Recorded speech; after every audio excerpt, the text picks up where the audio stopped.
Apa judulnya Bapak Ibu? Fokus pada Yesus, maka bebas bahaya. Mari kita buka dulu Alkitab kita, Matius 6 ayat 33. Tetapi carilah dahulu kerajaan Allah dan kebenarannya, maka semuanya itu akan ditambahkan kepadamu. Apa itu kerajaan Allah? Apa itu kebenarannya? Siapa Bapak Ibu? Yesus. Cari Yesus, maka semua ditambahkan di dalam kehidupan kita. Kenapa bisa? Oh iya, karena di dalam Yesus semua ada. Apa yang saudara butuhkan? Saudara dapatkan dalam Yesus. Saudara butuh apa? Selamat dalam Yesus. Bisa kita dapatkan selamat. Apa saudara butuhkan? Kesembuhan dalam Yesus. Oh, lebih dulunya kita sembuh. Apa saudara butuhkan hari ini? Ya, kelepasan dalam Yesus. Yesus membebaskan kita dari segala kutuk. Apa saudara butuhkan? Ada dalam Yesus. Karena itulah cari Yesus, cari kerajaan Allah, cari kebenarannya. Itulah di dalam Yesus, maka semua ditambahkan di dalam kehidupan kita. Amin Bapak Ibu. Itulah sebabnya kita harus fokus kepada Yesus. Tapi apa yang terjadi Bapak Ibu? Ketika saudara fokus kepada Yesus, punggung saudara terbuka. Saudara bisa diserang dari belakang. Tapi saudara jangan khawatir, karena Tuhan peduli bagian belakang kita. Sehingga ketika saudara fokus kepada Tuhan, maka Tuhan akan memelihara, Tuhan akan menjaga bagian belakang kita, bagian punggung kita, bagian dapur kita, bagian kebutuhan kita. Fokus kepada Tuhan, maka Tuhan akan memelihara kita secara sempurna. Nah, itu ada contoh kisahnya. Kisah Maria dan Marta. Maria fokus kepada Yesus Bapak Ibu, sampai duduk di bawah kaki Yesus, mendengarkan Yesus, fokus kepada Yesus. Punggungnya terbuka. Untuk diserang siapa? Marta, saudarinya. Tapi apa yang terjadi? Saudara tahu? Yesus membela Maria. Coba kita lihat ayatnya lah. Lukas 10 ayat 40 sampai 41. Sedang Marta sibuk sekali. Ia mendekati Yesus dan berkata, Tuhan, tidakkah Engkau peduli bahwa saudaraku membiarkan aku melayani seorang diri? Suruhlah dia membantu aku. Ayat 41. Tetapi Tuhan menjawab, Marta, Marta, engkau khawatir dan menyusahkan diri dengan banyak perkara. Lihat kepada saya. Ketika saudara memunggungi Yesus, saudara menghadapi masalah dunia, menghadapi pekerjaan saudara, menghadapi masalah rumah tangga saudara, menghadapi masalah anak saudara, menghadapi banyak lagi masalah saudara. Apa yang terjadi Bapak Ibu? Saudara nggak punya waktu akan Tuhan. Sibuk sekali sampai nggak ada punya waktu. Seperti Marta nggak punya waktu untuk Tuhan. Dan ketika nggak ada waktu, nggak peduli kepada Tuhan, ujungnya sampai nekat marahi Tuhan seperti Marta. Dan Yesus menegur Marta, Marta, Marta, Marta, engkau disibukkan oleh banyak perkara. Kalau dalam bahasa Inggris, mengalami masalah dalam banyak hal. Dan itu yang terjadi pada saat kita memunggungi Yesus. Kita menghadapi banyak masalah. Apapun itu menjadi masalah bagi kita. Tapi hari ini mari kita lihat kepada Yesus Bapak Ibu seperti Maria. Maka saudara hanya fokus kepada Yesus, satu hal saja, Yesus saja. Banyak hal di belakang kita Tuhan akan bereskan bagi kita, dan kemenangan akan kita alami di dalam kehidupan. Amin. Berikan kemuliaan luar biasa bagi Tuhan Yesus. Iya dong, makanya hidup orang Kristen sebenarnya enak. Fokus satu hal, apa itu? Yesus. Kalau saudara memunggungi Yesus, saudara akan menghadapi banyak masalah. Saudara hadapi banyak hal. Saudara hadapi banyak perkara. Saudara hadapi banyak. Saudara nggak punya waktu lagi. Sibuk nggak kira-kira. Tapi hari ini hanya fokus satu hal, Yesus. Semua akan ditambahkan di belakang kita. Berkat mengejar, kesehatan mengejar, sukses mengejar, dan banyak hal lagi akan mengejar kehidupan kita.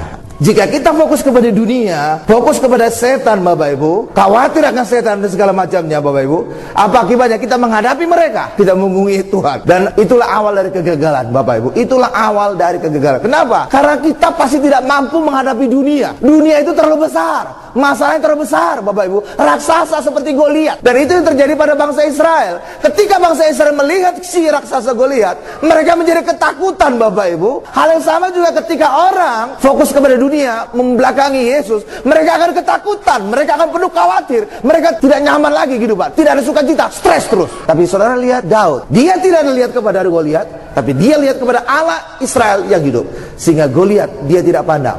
Dan pada saat itu Daud bisa berkata, hari ini juga kepalamu aku penggal, hari ini juga Allah Israel akan memberikan kemenangan bagi kita. Hal yang sama juga bagi kita Bapak Ibu. Ketika kita bersikap seperti Daud, ya raksasa masalah mungkin ada di belakang saudara, tapi saudara fokus kepada Allah Israel, Yesus Kristus, maka kita hari ini akan mengalami kemenangan seperti Daud. Hari ini juga kepalamu aku penggal, hari ini juga Tuhan akan memberikan kemenangan bagi setiap kita. Menang atas setan, menang atas dosa, menang atas penyakit, menang atas kutuk. Kemenangan akan terus kita alami dalam kehidupan. Berikan kemuliaan luar biasa bagi Tuhan Yesus.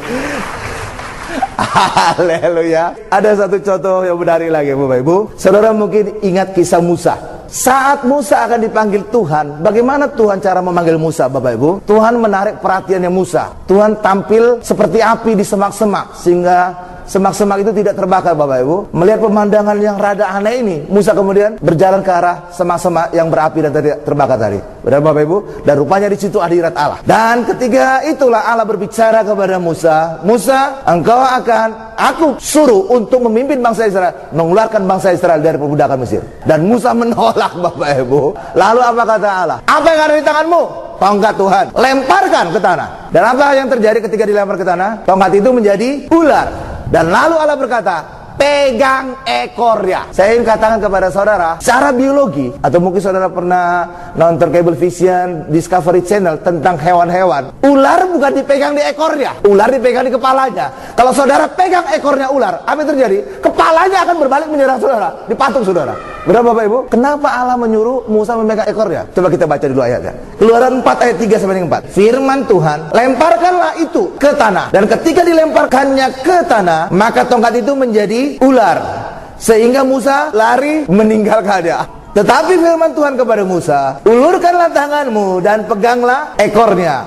Musa mengulurkan tangannya, ditangkapnya ular itu, lalu menjadi tongkat di tangannya. Sekarang lihat kepada saya jelaskan. Kenapa Tuhan menyuruh megang ekornya si ular, Bapak Ibu? Itu berbahaya karena kepala ular itu bisa menyerang si Musa.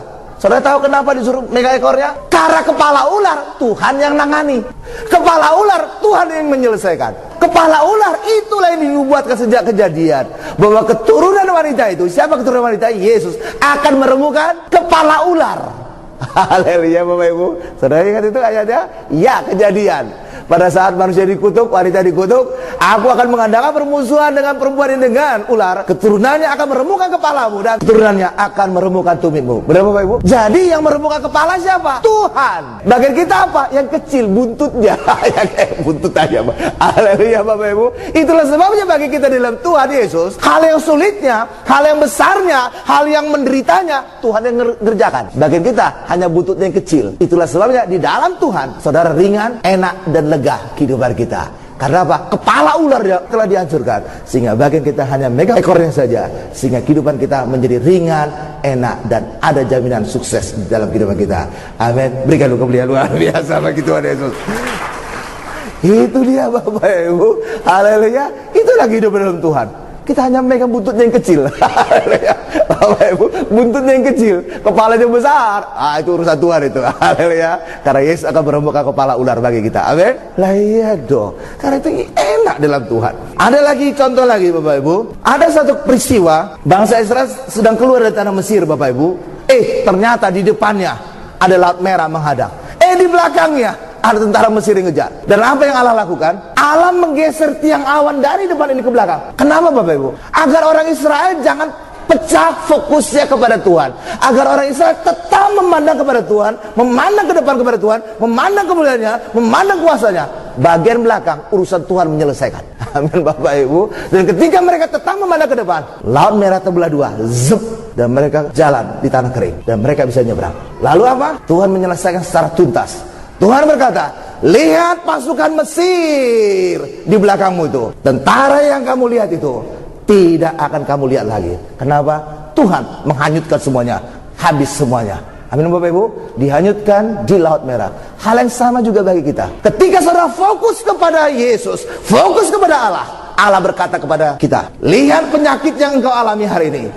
Penyakit ini tidak akan engkau alami lagi. Haleluya. Lihat kepada resesi yang kau alami hari ini. Tidak akan ada resesi di dalam kehidupanmu. Karena ketika kita fokus kepada Tuhan, Tuhan akan menyelesaikan semuanya bagi kita, sehingga kita selalu berkemenangan. Berikan kemuliaan luar biasa sekali lagi bagi Tuhan Yesus. Haleluya, Bapak Ibu. Karena itu kita fokus kepada Tuhan, enak. Tapi kalau saudara fokus kepada dunia, fokus kepada masalah saudara, wah, saudara akan seperti Marta, sibuk sekali, direpotkan oleh banyak hal. Haleluya, Bapak Ibu. Inilah yang apa, rusak inilah, waduh. Haleluya, Bapak Ibu. Saudara repot, malah nggak ada waktu untuk Tuhan lagi. Tapi hari ini fokus kepada satu pribadi, namanya Yesus. Maka bagian belakang kita, segala kebutuhan kita, pergumulan kita, semua Tuhan selesaikan. Amin. Haleluya Bapak Ibu. Hal yang sama juga pernah dialami oleh Daud. Daud itu orang yang melihat kepada Tuhan, dan itu terbukti pada peristiwa juga Goliat. Tapi suatu kali pada saat Daud dan pasukan lagi berperang, orang Amalek datang menyerang perkemahan. Di perkemahan itu gak ada pasukan Bapak Ibu, situ ibu-ibu, anak-anak dan segala macam lah. Nyerang dari belakang, itu curang Bapak Ibu. Karena itulah Allah berkata, serang kembali orang Amalek, kejar, susul, maka semua akan engkau dapat kembali. Bahkan Daud kemudian mendapatkan jatah jarahan perang, sehingga Daud justru makin kaya. Bahkan Allah berjanji Amalek tidak akan lagi ada di muka bumi ini. Karena itulah bagi kita hari ini, mari fokus kepada Yesus. Seperti Maria fokus kepada Yesus, maka bagian belakang kita, masalah berkat, masalah pekerjaan, masalah lain, akan Tuhan menangkan bagi kita. Kita memegang buntutnya, Tuhan akan menyelesaikan kepala ular bagi kita. Dan itu memberikan jaminan saudara pasti menang. Haleluya. Berikan sekali kemuliaan bagi Tuhan Yesus. Sekarang kita masuk kepada bagian kedua. Tuhan mengelilingi umatnya. Zakaria 6 ayat 1 sampai dengan 3. Aku melayangkan mataku pula, maka aku melihat tampak keluar 4 kereta dari antara 2 gunung. Adapun gunung-gunung itu adalah gunung-gunung tembaga. Kereta pertama ditarik oleh kuda warna merah, kereta kedua oleh kuda hitam, kereta ketiga oleh kuda putih, dan kereta keempat oleh kuda yang belang-belang dan loreng-loreng atau loreng-loreng Bapak Ibu. Ini bukan dan, seakan-akan ada kudanya lagi. Kuda itu hanya 4. Amin Bapak Ibu. Sekarang lihat kepada saya. Kuda yang dinyatakan di dalam Zakaria ini Bapak Ibu, ini mirip dengan kuda yang dinyatakan dalam Wahyu 6 ayat 1 sampai 8. Itu tentang ada kuda. Kuda yang di dalam Wahyu itu muncul pada saat Yesus membuka 7 meterai. Meterai pertama dibuka oleh Yesus, maka makhluk pertama ditata Allah berkata, mari. Nah, keluarlah kuda putih. Meterai kedua dibuka oleh Yesus, maka makhluk kedua berseru, mari. Maka keluarlah kuda kedua, kuda warna merah. Ketika meterai ketiga dibuka oleh Yesus, maka terdengar suara makhluk yang ketiga ditata Allah berkata, mari. Dan keluarlah kuda warna hitam. Dibuka lagi meterai yang keempat, lalu makhluk yang keempat di surga ditata Allah berkata lagi, mari. Dan keluar kuda yang keempat, kuda warna hijau kuning. Dan 4 kuda ini sebenarnya sama. Kuda yang hijau kuning tadi, itulah kuda loreng-loreng, belang-belang yang dikatakan Zakaria ini Bapak Ibu. Iya, jadi rupanya loreng-loreng itu antara kuning hijau, belang-belang. Amin Bapak Ibu. Ada 4 kereta kuda tadi yang keluar dari antara gunung-gunung tembaga. Tembaga selalu berbicara tentang penghakiman, penghukuman, dan kutuk Bapak Ibu. Kereta kuda pertama berwarna merah. Merah sesuai dengan Wahyu juga Bapak Ibu. Kuda merah itu mendatangkan apa? Mendatangkan pertengkaran. Jadi damai sejahtera hilang dari manusia. Damai sejahtera hilang, menimbulkan peperangan, menimbulkan teroris, menimbulkan kemarahan ini Bapak Ibu. Kuda merah. Lalu kemudian kuda warna hitam, ini mendatangkan kelaparan dan kemiskinan. Kuda ketiga warna putih, itu mendatangkan ajaran sesat, ajaran doktrin palsu Bapak Ibu. Sedangkan kereta kuda yang keempat itu belang-belang, atau juga di dalam Wahyu warna hijau kuning, itu mendatangkan kematian dan penyakit. Haleluya Bapak Ibu. Jadi orang bisa diserang dari 4 penjuru. Penjuru Bapak Ibu. Jadi oleh kuda 4 kuda tadi. Kuda warna putih, kuda warna merah, kuda warna hitam, kuda warna belang-belang atau hijau kuning Bapak Ibu. Dan menyerangnya dari utara dan selatan, semua 4 penjuru angin. Saya akan memberikan ilustrasi bagi kita. Jadi kuda itu ada 4. Itu sesuai dengan Wahyu Bapak Ibu. Wahyu 6 ayat 1 sampai 8. Saya sesuaikan dengan Wahyu saja urutannya supaya sama. Pertama adalah kuda warna putih, kedua adalah kuda warna merah, ketiga adalah kuda warna hitam, keempat adalah kuda warna belang-belang atau hijau kuning. Nah, kuda ini mendatangkan masalah. Sesuai dengan Zakaria juga datang dari gunung tembaga. Tembaga selalu berbicara hukuman, tembaga selalu mendatangkan masalah Bapak Ibu. Dan kuda di dalam Wahyu juga itu mendatangkan masalah. Kuda warna putih itu berbicara tentang penyesatan, kuda warna merah mendatangkan hilangnya damai sejahtera sehingga timbul perang, timbul cekcok, timbul terorisme. Lalu juga kuda warna hitam mendatangkan kemiskinan dan kelaparan. Lalu kuda warna belang-belang atau hijau kuning mendatangkan kematian. Sobat-sobat, sekarang kita baca di dalam Zakaria lagi. Zakaria 6 ayat 5 sampai dengan 7. Berbicaralah malaikat itu kepadaku, semuanya ini keluar ke arah keempat mata angin. Sesudah mereka menghadap kepada Tuhan seluruh bumi. Yang ditarik oleh kuda hitam itu keluar ke arah tanah utara. Yang putih itu keluar ke arah barat. Yang berbelang-belang itu keluar ke tanah selatan. Dan yang merah keluar, gelisah untuk pergi, hendak menjelajah bumi. Lalu berkata, pergilah, jelajahilah bumi. Maka mereka menjelajahi bumi. Oke, sekarang lihat aja kepada saya. Semuanya ini keluar ke arah empat mata angin. Sesudah mereka menghadap kepada Tuhan seluruh bumi. Ayat 6. Yang ditarik oleh kuda hitam itu keluar ke arah tanah utara. Kalau dia mengarah ke utara, maka dia berasal dari selatan. Yang putih keluar ke arah barat. Arah barat itu kirinya saya. Kalau dia ke arah kiri saya, berasal dari kanan saya, kuda itu. Lalu yang belang-belang keluar ke tanah selatan. Kalau dia mengarah ke selatan, berarti berasal dari di seberang sana, Bapak Ibu, dari depan saya. Yang tinggal arah timur. Itulah kuda merah tadi. Kebingungan dia, ke arah mana? Sisanya arah timur. Itulah sebabnya dia ke timur, berarti asalnya dari kiri saya, dari barat. Inilah empat kuda tadi. Empat kuda menyerang dari empat penjuru mata angin. Tetapi Yesus punya perlindungan bagi kita. Saudara tidak perlu khawatir, karena Tuhan mengelilingi kita seperti gunung-gunung di Israel, sehingga saudara tidak akan mengalami semua serangan itu. Coba kita baca sekarang Mazmur 125 ayat 2. Yerusalem, gunung-gunung sekelilingnya, demikianlah Tuhan sekeliling umatnya, dari sekarang sampai selama-lamanya. Coba sekarang kita lihat di dalam Wahyu 4 ayat 6 sampai 7. Dan di hadapan tata itu, tata apa Bapak Ibu? Tata Allah. Ada lautan kaca bagaikan kristal. Di tengah-tengah tata itu dan sekelilingnya ada empat makhluk yang penuh dengan mata di sebelah muka dan di sebelah belakang. Ayat 7. Adapun makhluk yang pertama sama seperti singa, dan makhluk yang kedua seperti anak lembu, dan makhluk yang ketiga mempunyai muka seperti muka manusia. Dan makhluk yang keempat sama seperti burung nasar yang sedang terbang. Nasar itu kata lain dari burung elang atau burung Raja Wali. Sekarang lihat kepada saya jelaskan. Walaupun ada kuda yang mengelilingi kita, saudara nggak perlu takut. Kenapa? Karena penjagaan Tuhan bagaikan gunung-gunung yang mengitari Yerusalem. Kita itu bersama dengan Yesus di tata Allah, Bapak Ibu. Di tata Allah itu ada empat makhluk. Pertama, makhluk berwajah singa. Makhluk kedua berwajah anak lembu. Makhluk ketiga berwajah manusia. Makhluk ketiga berwajah burung nasar yang lagi terbang, atau juga burung Raja Wali. Empat makhluk tadi, inilah gambaran empat Injil yang bercerita tentang Yesus. Ada empat Injil, Matius, Markus, Lukas, Yohanes. Matius selalu menekankan Yesus sebagai raja. Matius menekankan Yesus sebagai singa, raja. Injil kedua apa Bapak Ibu?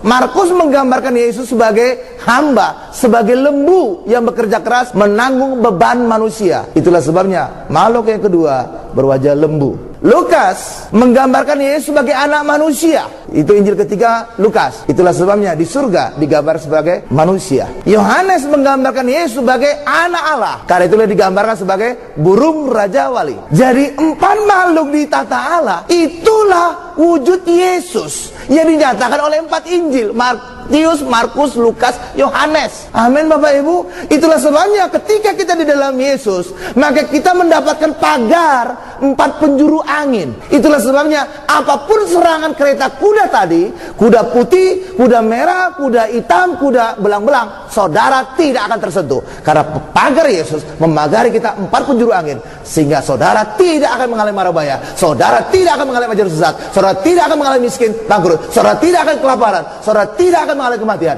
Karena Yesus memagari kita, memberikan jaminan bagi kita. Saudara hidup benar, saudara tidak miskin bangkrut, saudara tidak hilang dari sejahtera, dan saudara akan terus mengalami kehidupan kekal. Amin. Berikan kemuliaan luar biasa bagi Tuhan Yesus. Amin Bapak Ibu. Karena itulah kita di dalam Yesus, terutama nanti saat kita terima perjamuan kudus, menyatu dengan Yesus Bapak Ibu. Itulah sebabnya pagar Yesus ada di dalam kehidupan kita. Maka saudara apapun terjadi, saudara tidak akan mengalami mara bahaya. Amin. Oke, sekarang kita masuk pada bagian yang ketiga. Kita diciptakan serupa dan segambar Allah. Artinya apa Bapak Ibu? Ketika saudara lahir kembali, lahir baru dalam air dan roh, saudara nggak lagi berusaha untuk menjadi serupa segambar Allah, karena saudara sudah serupanya. Sama seperti anak saudara lah. Ketika ibu-ibu melahirkan anak saudara, dia tidak harus berusaha menjadi seperti saudara. Pasti miripnya Bapak Ibu. Suaranya mirip, tingkah lakunya mirip, apalagi mukanya. Oh, pakai seperti pinang di belah kampak. Kalau udah anak pasti udah miripnya Bapak Ibu. Adam dan Hawa pada awalnya adalah anak Allah. Itulah sebabnya serupa dan segambar Allah. Tapi iblis membuat seakan-akan manusia itu tidak serupa segambar Allah. Sehingga apa? Iblis berkata, kalau engkau makan buah ini, kamu menjadi serupa segambar Allah. Itu kebohongan tuh Bapak Ibu. Tanpa makan buah ini ya sudah mereka serupa segambar Allah. Lah iya, diciptakan serupa segambar Allah. Coba kita baca ayatnya. Kejadian 1 ayat 26. Hal yang sama juga bagi saudara. Mungkin saudara pernah mendengar khotbah bahwa orang Kristen harus menjadi mirip seperti Kristus. Sampai kapanpun upaya saudara tidak akan mungkin mirip seperti Kristus Bapak Ibu. Itu sama dengan godaan iblis itu. Kamu makan buah ini, kamu menjadi mirip Kristus. Itu saudara sudah sama Bapak Ibu. Ketika saudara lahir baru otomatis sama dengan Allah. Coba kita lihatlah Kejadian 1 ayat 26. Berfirmanlah Allah, baiklah kita menjadikan manusia menurut gambar dan rupa kita, supaya mereka berkuasa atas ikan-ikan di laut dan burung-burung di udara dan atas ternak dan atas seluruh bumi dan atas segala binatang melata yang merayap di bumi.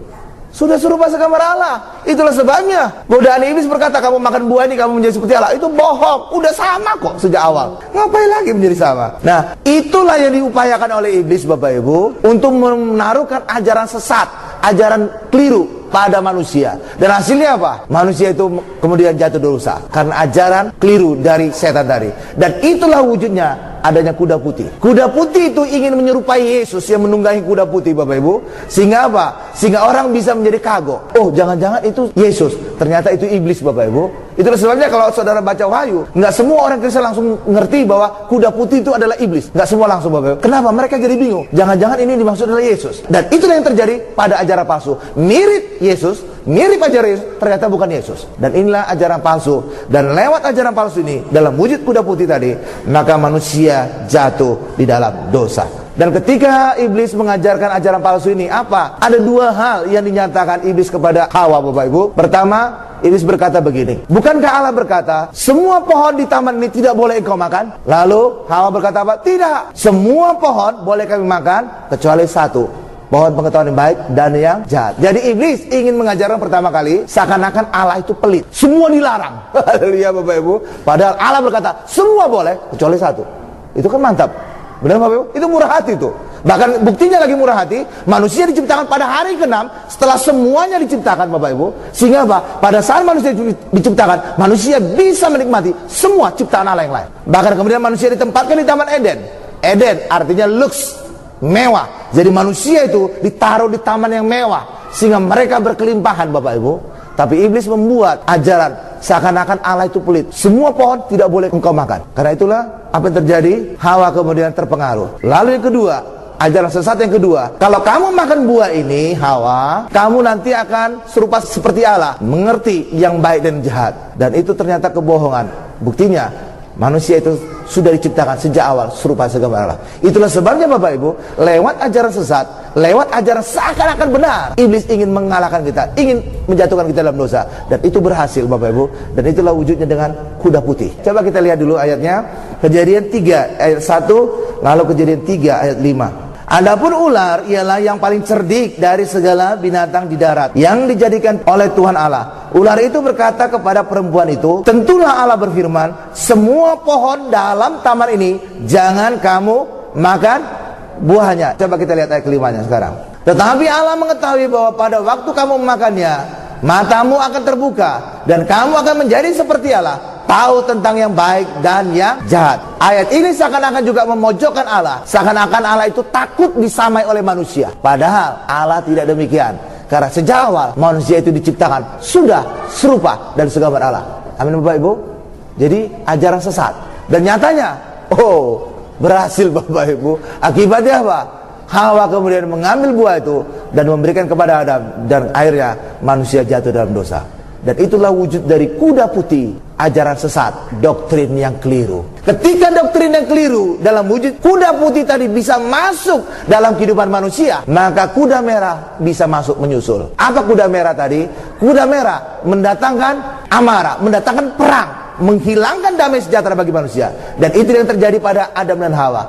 Ketika Allah kemudian menjumpai Adam dan Hawa, Adam kemudian menyalahkan Hawa, menunjuk hidungnya Hawa, ini dia wanita yang kau tempatkan di sisiku, dialah yang memberikan buah itu kepadaku dan aku makan. Memang kebetulan aku juga lagi lapar. Lapar yang nggak ada Bapak Ibu. Amin Bapak Ibu. Haleluya.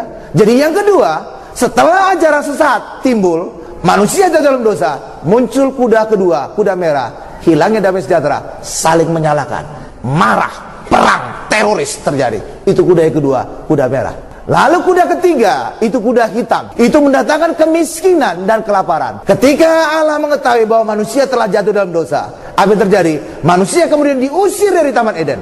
Padahal Taman Eden itu adalah taman mewah, berkelimpahan. Maka ketika manusia diusir dari Taman Eden, maka mereka tidak lagi mewah, tidak lagi kelimpahan, tapi menjadi kere, miskin. Miskin terjadi, kuda hitam. Bahkan kelaparan. Apa bukti kelaparan Adam dan Hawa? Buktinya adalah ketika mereka mengerjakan tanah, hasilnya apa Bapak Ibu? Semak duri. Padahal makanan manusia bukan semak duri.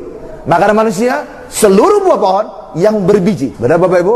Hasilnya bukan tanah mereka tidak lagi menghasilkan buah yang berbiji, tapi semak duri. Ini bukan makanan. Karena itulah Adam dan Hawa menjadi kelaparan. Itulah kuda ketiga, kuda hitam, mendatangkan kemiskinan, terusir dari Taman Eden, mendatangkan kelaparan karena tidak lagi menghasilkan makanan bagi mereka. Yang keempat, ketika Adam dan Hawa jatuh dalam dosa, vonis terakhir dari Allah, kamu berasal dari debu tanah dan kamu akan kembali dari debu tanah. Kamu mati seperti debu tanah. Dan itulah kuda yang keempat, kuda belang atau kuda hijau kuning, membawa kematian, membawa banyak maut Bapak Ibu, sehingga manusia menjadi binasa. Tapi bagi kita hari ini, 4 kuda tadi, kuda putih, kuda merah, kuda hitam, dan kuda belang atau kuda warna hijau kuning, saudara tidak mengalaminya sebab kita ada di dalam Yesus. Saudara terpagari oleh 4 makhluk di tata Allah, wajah singa, wajah lembu, wajah manusia, dan Raja Wali. Sehingga bagi kita dalam Yesus, saudara terhindar dari semua itu, sehingga kita tidak lagi mengalami ajaran sesat. Saudara tidak lagi mengalami kehilangan damai sejahtera. Saudara tidak lagi mengalami kemiskinan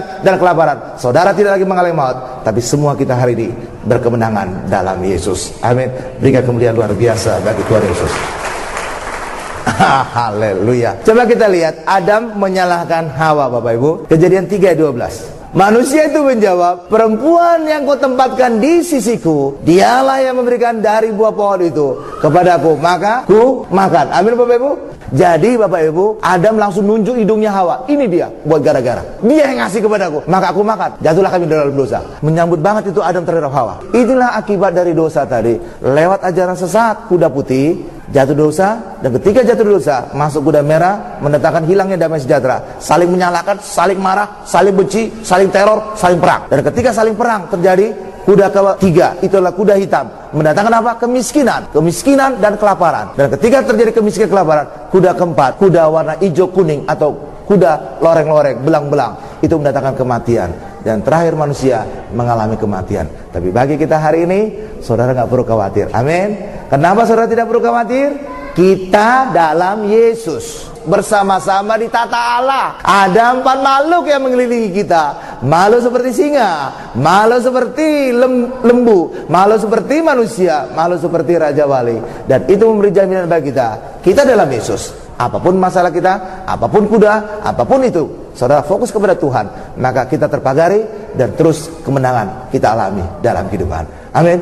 Berikan kemuliaan paling dahsyat, paling luar biasa bagi Tuhan Yesus. Kita tundukkan kepala kita.